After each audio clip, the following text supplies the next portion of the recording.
My fiancé announced, "I'm not signing a prenup. You either trust me or it's over." I said, "You're right." Then I canceled the wedding that night. 72 hours later, she was on social media begging me back. 32 male or I guess was, engaged to Stephanie, 29F. We were supposed to get married in 2 months. Venue booked, caterer paid, frankly obscene amount of money dropped on a designer dress she just had to have. Our life was, I thought, perfect. We were that couple. The one people either admired or secretly hated. Good jobs, great apartment, future seemingly mapped out on a golden road.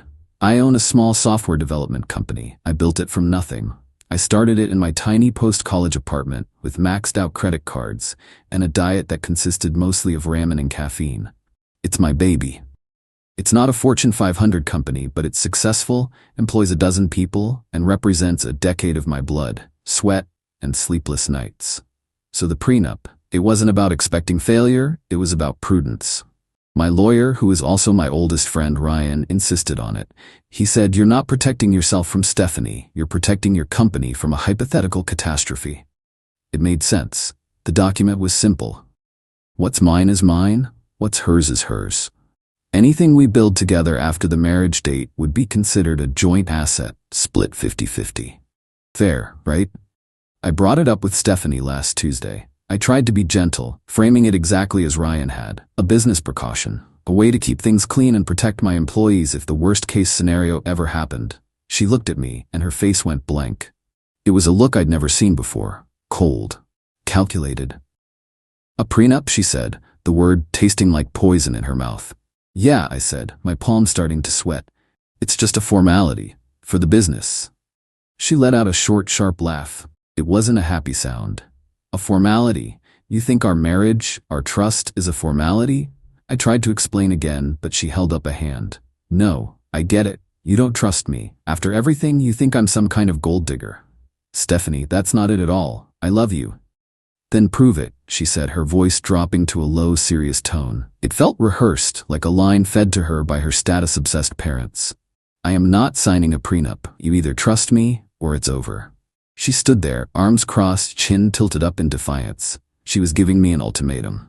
And in that moment, something inside me just clicked. The warm, fuzzy love haze I'd been living in evaporated, replaced by a chilling, stark clarity. This wasn't about love or trust. This was a power play, a negotiation. She was holding our relationship hostage for a future claim on my life's work.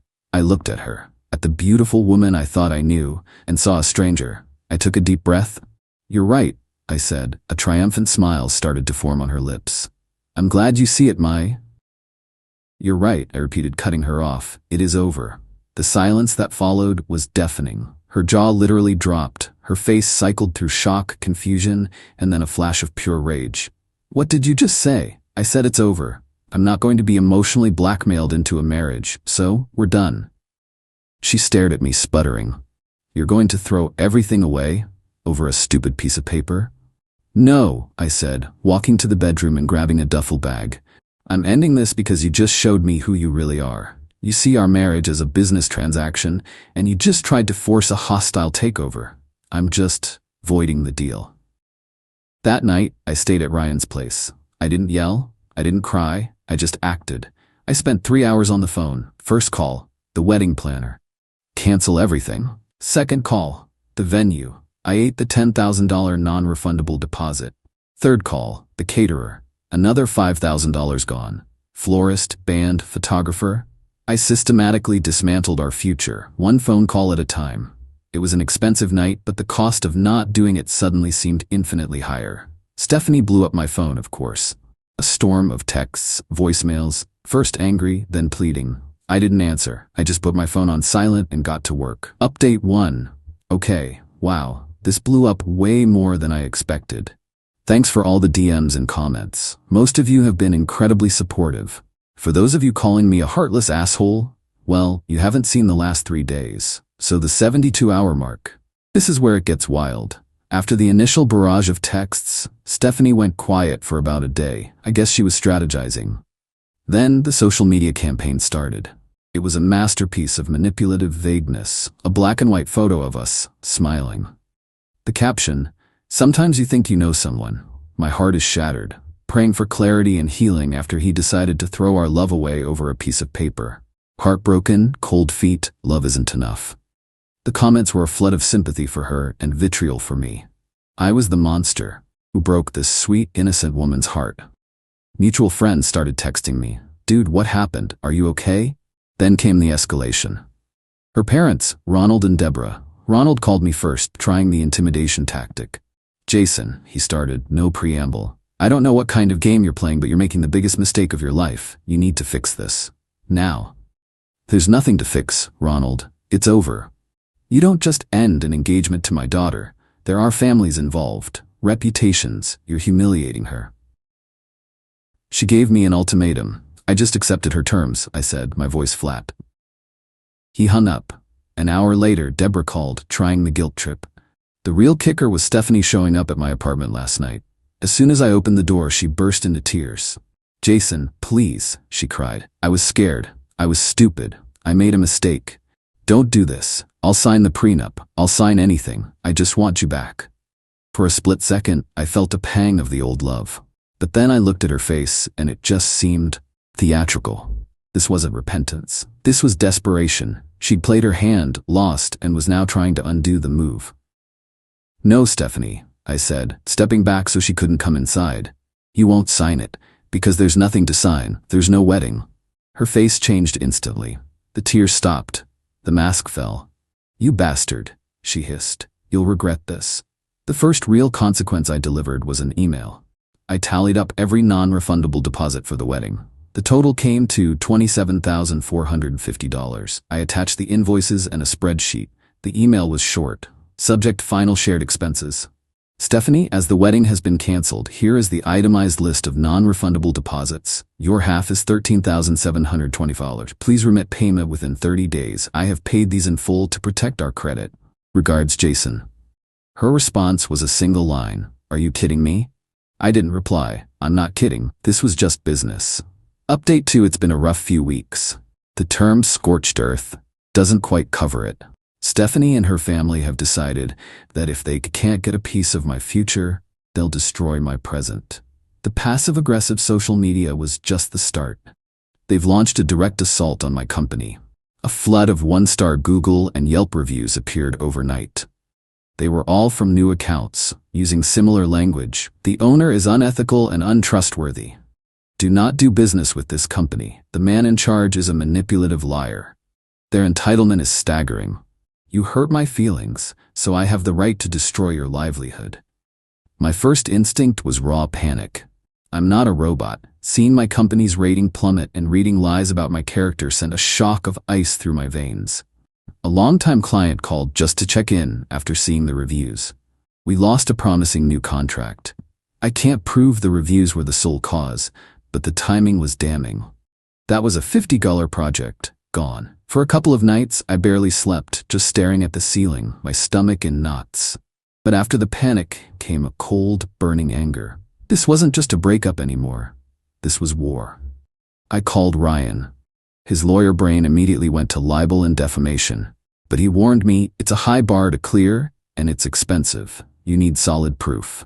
So I got to work. They were arrogant, and arrogance leaves a trail. I didn't need to find a magic IP address. I just needed to connect the dots.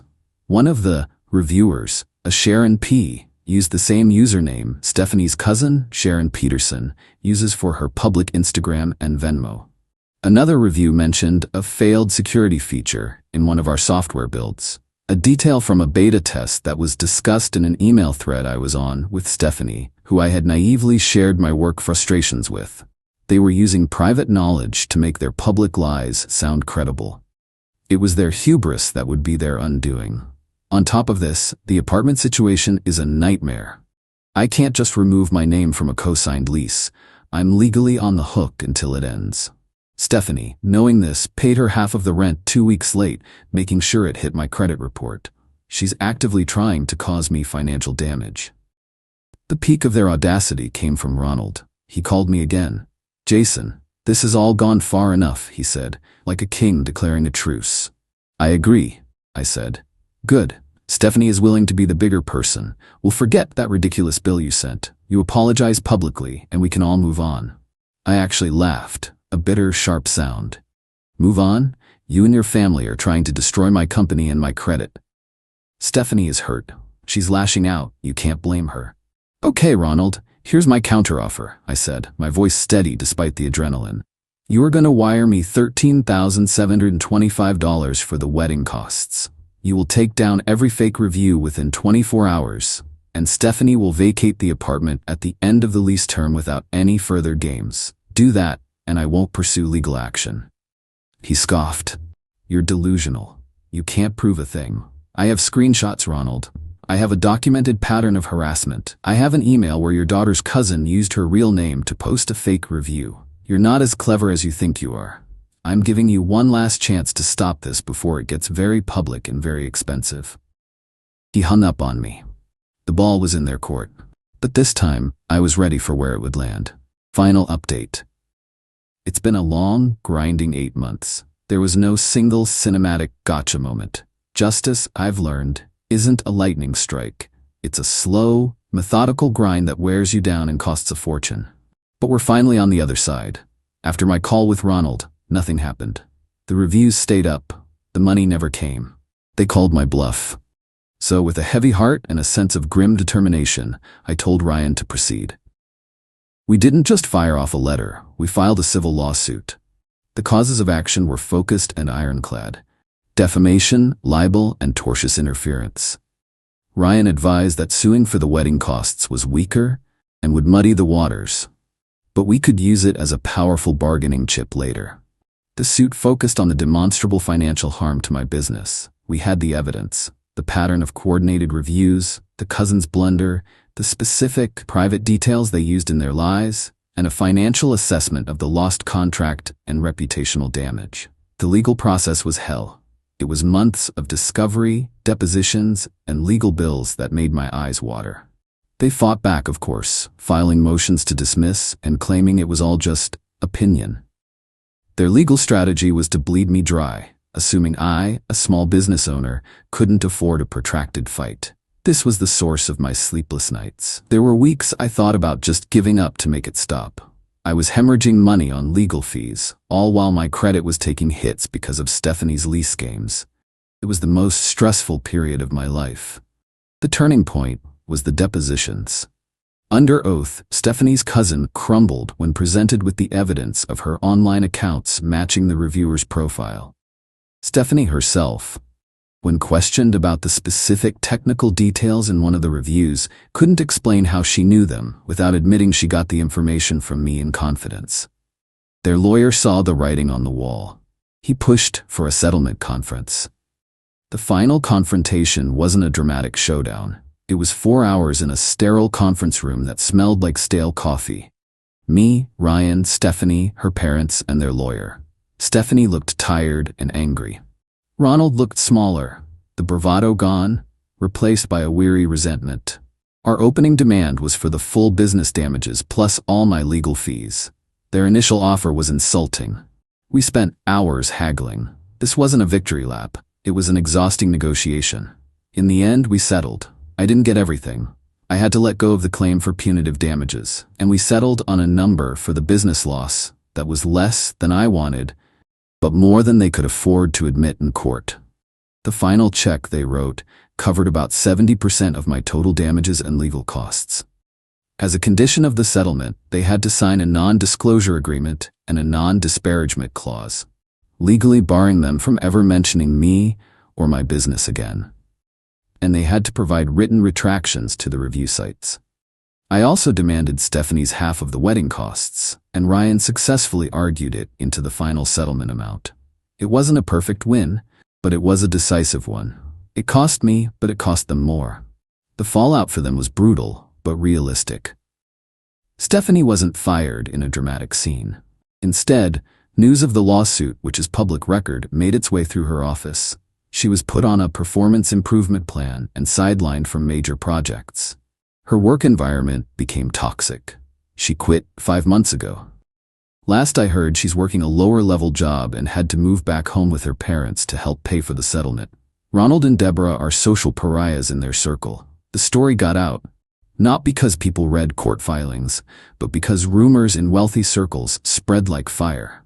They're known as the parents who coached their daughter to refuse a prenup and then tried to ruin her ex-fiancé when it backfired.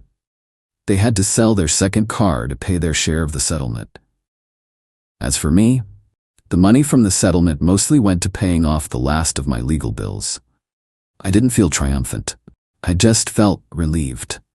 The grinding weight was finally gone. My business is recovering. We landed a huge new client, and I've been able to slowly rebuild my company's reputation.